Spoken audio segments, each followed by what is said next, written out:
Hello friends, welcome to Devanshka diaries. ఇప్పుడు మీరు వినబోతుంది కొంచెం మధురం కొంచెం విరహం స్టోరీలోని ఆరో భాగం.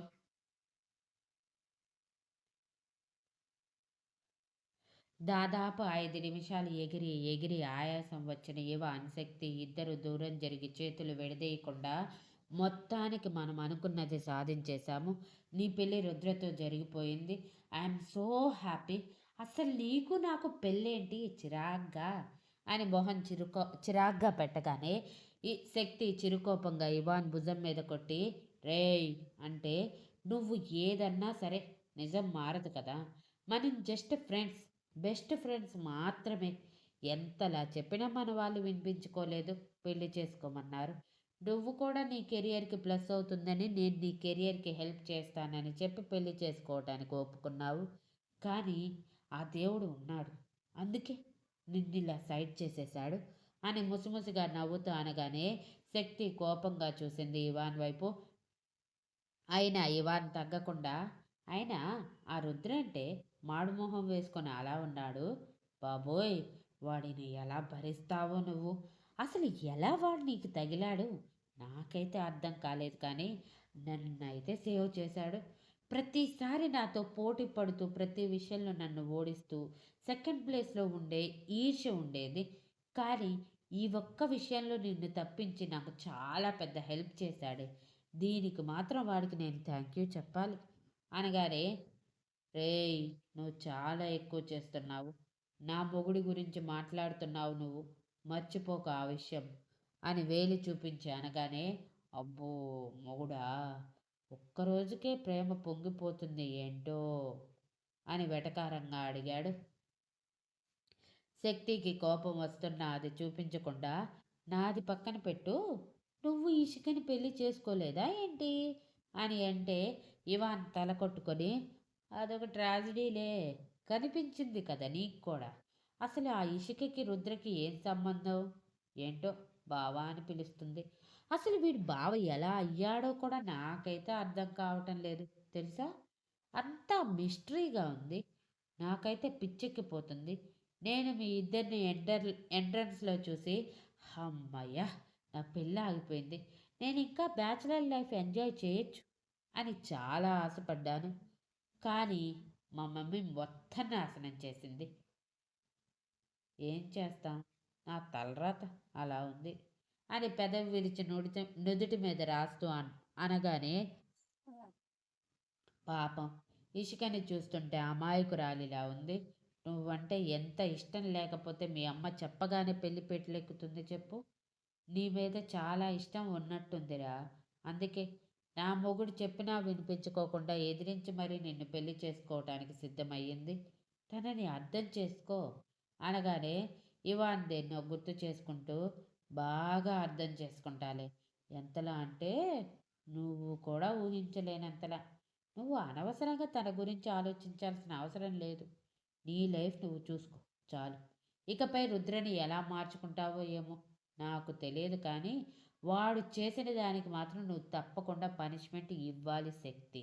లేదంటే ఒప్పుకోను చెప్తున్నాను అని అన్నాడు పళ్ళు కొరుకుతూ. శక్తికి కూడా జరిగింది గుర్తుకు వచ్చి మనసంతా భారంగా మారి, ఏంటోరా, అంతా అయోమయంగా ఉంది. ఒకవైపు రుద్ర నా భర్త అయినందుకు సంతోషంగానే ఉంది. కానీ ఇలా ఎవరికి చెప్పా పెట్టకుండా, అది కూడా రుద్రకి తెలియకుండా ప్లాన్ చేసి మరీ పెళ్లి చేసుకున్నందుకు చాలా బాధగా ఉంది.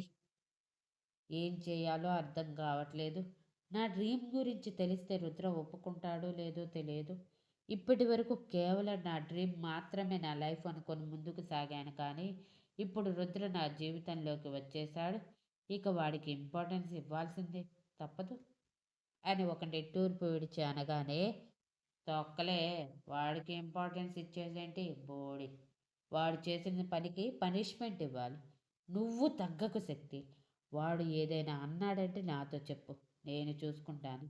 వాడికి ప్రతిదానికి నాతో పోటీ కదా. ఈ విషయంలో కూడా నిన్ను బాగా చూసుకోవటానికి పోటీ వచ్చేలా చేస్తాను అని ఇషికని దృష్టిలో పెట్టుకొని అన్నాడు ఇవాన్.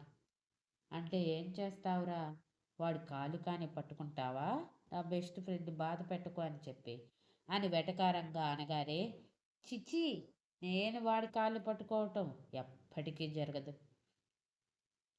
అయినా నీకోసం నేనెందుకు కాళ్ళు పట్టుకుంటానే? అలా ఎప్పటికీ చేయను. కానీ రుద్ర నిన్ను బాగా చూసుకుంటాడు. నువ్వే చూస్తావు కదా నేనేం చేస్తాను అని అనగానే, నాకు ఆ నమ్మకం లేదులే వదిలే. నేను ఎలాగోలా వాడిని మార్చుకోవటానికి ట్రై చేస్తాను. నువ్వైతే ఇషిక గురించి ఆలోచించు అనగానే, దాని గురించి ఆలోచించటానికి పెద్దగా ఏమీ లేవే. నేను దాని సంగతి చూసుకుంటాను. నువ్వు వాడి పొగరు అణచాలి. అవును. మరి మీ అమ్మా నాన్నల్ని ఎలా కన్విన్స్ చేయాలనుకుంటున్నావే? వాళ్ళు నీ మీద చాలా కోపంగా ఉన్నట్టున్నారు. జరిగింది తెలియదు కాబట్టి వాళ్ళు నువ్వు కావాలని పెళ్లి నుంచి పారిపోయావు అనుకుంటున్నారు. కానీ అలా వెళ్ళిపోవాల్సి వచ్చిందని వాళ్ళకి తెలియదు కదా! అని అనగానే శక్తి ఒక నిట్టూర్పు విడిచి, అది రుద్రనే చూసుకుంటాడురా. నేను ఆల్రెడీ చెప్పాను. వాడితో కలిసి వెళ్ళాలి అంటే అమ్మా నాన్నలకి తనే నన్ను పెళ్లి చేసుకున్నట్టు, కావాలని ట్రాప్ చేసినట్టు చెప్పాలని. మరి ఏం చేస్తాడో చూడాలి. వాడి మొండితనం చూస్తూనే ఉన్నావు కదా! నాకు వాడిని చూస్తుంటే ఎందుకో కావాలనే ఇదంతా చేస్తున్నాడనిపిస్తుందిరా. నన్ను పెళ్లి చేసుకోవటం వెనక కూడా ఏదో వాడికి కావాల్సింది ఉంది అనిపిస్తుంది. లేదంటే ఇంత దూరం వచ్చి మరీ ఇదంతా చేయాల్సిన అవసరం ఏంటి? నన్ను పెళ్లి చేసుకుంటే డైరెక్ట్‌గా అటునుంచి అటే తీసుకువెళ్ళొచ్చు కదా! ఇక్కడికెందుకు తీసుకువచ్చాడు? దీని వెనక ఏదో ఇంటెన్షన్ ఉందనిపిస్తుందిరా. మనకి తెలియనిది ఏదో జరుగుతుందనిపిస్తుంది. పైగా మీ నాన్న నన్ను అమ్మ వాళ్ళు కొడుతుంటే ఆపేశారు. రుద్రని ముట్టుకోవాలని కూడా ట్రై చేశారు. కానీ రుద్ర చిరాగ్గా ఆయన వైపు చూశాడు. అది అనగానే ఇవాన్ కోపంగా, ఏంటి? డాడీ వైపు వాడు చిరాగ్గా చూశాడా? ఎంత ధైర్యం వాడికి? వాడెంత? వాడి బ్రతికెంత? నా తండ్రిని తక్కువ చేస్తాడా? వాడిని ఊరికే వదలను అని ఆవేశంతో ఊగిపోతూ ఉంటే శక్తి ఇవాన్ చెంప మీద కొంచెం చిన్నగానే కొట్టి, ఏయ్! నువ్వు నా మొగుడి గురించి మాట్లాడుతున్నావు. ఆ విషయం మర్చిపోకు. అసలు వాళ్ళ మధ్య ఏముందో తెలియకుండా ఎందుకు నోరు పారేసుకుంటావు? నువ్వెప్పుడైనా ఆలోచించావా? రుద్ర ప్రతిసారి నీతోనే ఎందుకు పోటీ పడుతున్నాడో? కావాలని నిన్నే ఎందుకు టార్గెట్ చేస్తున్నాడో? ప్రతిసారి నిన్నే తక్కువగా చూపించాలని ఎందుకు ప్రయత్నిస్తున్నాడో? ఆలోచించావా? ఒక్కసారి ఆలోచించు. వీటన్నిటి వెనక ఏదో ఇంటెన్షన్ ఉందనిపిస్తుంది. ఇప్పుడు కూడా నేను నిన్ను పెళ్లి చేసుకోబోతున్నాను అన్న ఒకే ఒక్క కారణంతో నన్ను పెళ్లి చేసుకున్నాడేమో అనిపిస్తుంది. లేదంటే ఇంత దూరం వచ్చి ఇప్పుడు పెళ్లి చేసుకోవాల్సిన అవసరం లేదు. ఆ రోజే నన్ను నా చేయి పట్టుకొని తీసుకువెళ్ళేవాడు అని అనగానే ఇవాన్ ఆలోచిస్తూ, ఈ యాంగిల్‌లో నేనెప్పుడూ ఆలోచించలేదే. నువ్వన్నది నిజమే. వాడికి నా మీద పర్సనల్ గ్రడ్జ్ ఉన్నట్టుంది. అది ఎలాగోలా తెలుసుకుందాం కానీ, ముందు బయటికి వెళ్దాం పద. ఎక్కువసేపు ఇక్కడే ఉంటే మన పేరెంట్స్ ఏదేదో ఊహించుకొని చస్తారు. ఇప్పటికే వచ్చిన వాళ్ళందరూ మనం ఇలా వేరువేరుగా రావటం చూసి గుసగుసలాడుకుంటూ ఉండుంటారు. కానీ ఇదంతా మన ప్లాన్ అని వాళ్ళకి తెలియదు కదా! ప్లాన్ అని వాళ్ళకి మన పేరెంట్స్‌ని కొంచెమైనా నార్మల్ చేసుకోవాలి అని చెప్పి శక్తి చేతిని పట్టుకొని సీరియస్‌గా మొహం పెట్టుకొని బయటికి వస్తే, శక్తి కూడా అంతే సీరియస్‌గా మొహం పెట్టుకొని బయటికి వచ్చింది. Thank you for listening and please like, share, comment and subscribe.